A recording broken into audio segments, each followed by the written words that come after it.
ನನ್ನ ಮನಸ್ಸಿಗೆ ಸಮಾಧಾನವಾಯಿತು. ಪೀಡೆಗಳು ತೊಲಗಿದವು. ಇನ್ನು ಮುಂದೆ ಈ ಮನೆಯಲ್ಲಿ ನಾನೇ ರಾಣಿ.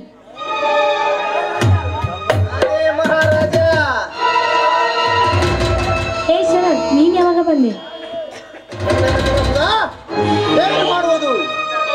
ಅಂದು ನಿನ್ನ ಮನೆಯಲ್ಲಿ ಭೇಟಿಯಾಗಲು ಬಂದಾಗ ನಮ್ಮನ್ನು ಮರ್ಯಾದೆ ಮಾಡಿದೆ. ಬರಲೇಬೇಕಲ್ಲ ಸುಧಾ, ಬರಲೇಬೇಕು. ಸೋ ಸಾರಿ ಶರತ್, ಅದನ್ನು ಮನಸ್ಸಿಗೆ ಹಚ್ಕೊಳ್ಬೇಡಿ. ನಿಮಗೆ ಅವಮಾನ ಮಾಡಿದಂತಹ ಪೀಡೆಗಳನ್ನು ಮನೆಯಿಂದ ಆಚೆ ಹಾಕಿದ್ದೇನೆ. ಅಬ್ಬಾ, ಈಗ ನನ್ನ ಮನಸ್ಸಿಗೆ ಸಮಾಧಾನವಾಯಿತು. ನಿನ್ನ ಮಾತು ಸತ್ಯವೇ? ಹೌದು, ನನ್ನ ಮಾತು ಸತ್ಯ. ಇನ್ನು ನನ್ನ ಗಂಡನನ್ನು ಮನೆಯಿಂದ ಹೊರಗೆ ಹಾಕಿದ್ರೆ ಮುಗಿದು ನಮ್ಮ ಕೆಲಸ. ಇನ್ನು ಮುಂದೆ ಈ ಮನೆಯಲ್ಲಿ ನಾನೇ ರಾಣಿ, ನೀವೇ ರಾಜ.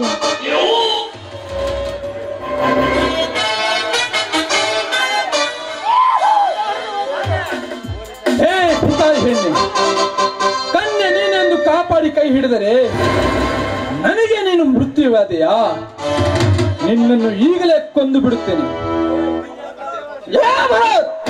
ಅವಳ ತಂಟೆಗೆ ಬಂದ್ರೆ ಹೋಗ್ತಿಲ್ಲ ಅನ್ಸ್ಬಿಟ್ಟಿರಿ. ಸುಮ್ಮನೆ ಇಲ್ಲಿಂದ ಹೊರಟು ಹೋಗು.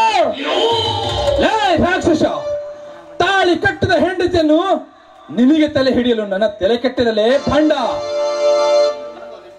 ಇಂದು ನಿಮ್ಮಿಬ್ಬರ ಮಾರಣ ಹೋಮ ನನ್ನ ಕೈಯಿಂದಲೇ. ನಾವು ಅಲ್ಲಿವರೆಗೂ ಸುಮ್ಮನೆ ತೆಗೆದುಕೊಂಡಿರುವೇನು? ನೋಡು, ನೀನ್ ನನ್ನ ಅತ್ತಿಗೆ ಹೋದಂತೆ ನೀನು ಕೂಡ ಕಾಡಿಗೆ ಹೊರಟು ಹೋಗು. ನನ್ನ ಅತ್ತಿಗೆ ಕಾಡಿಗೆ ಕಳಿಸುವ ನಾಟಕ ಮಾಡಿದೆಯಾ ನಯವಂಚಕಿ? ಏನು ನನಗೆ ಹೆಮ್ಮಾರಂತೇನೋ ಬರಬೇಕಾರಿ? ಇವತ್ತೇ ನೀ ನನ್ನ ಅತ್ತಿಗೆ ಹೋದಂತೆ ನೀನು ಕೂಡ ಕಾಡಿಗೆ ಕಳಿಸಿದೆ. ನಡೆ ಆಚೆ. ಬರೀ ಮೂರ್ಖ ಅಲ್ಲ ಸುಧಾ, ಶತಮೂರ್ಖ. ಇವನಿಗೆ ತಲೆ ಇದೆ ಆದರೆ ಬುದ್ಧಿ ಇಲ್ಲ. ಸುಮ್ಮನೆ ಇಲ್ಲಿಂದ ಹೊರಟು ಹೋಗು. ಅಯ್ಯೋ ಪಾಪಿಗಳ, ಹಾಲಿನಂತ ನನ್ನ ಸಂಸಾರಕ್ಕೆ ಹುಳಿ ಹಿಂಡಿ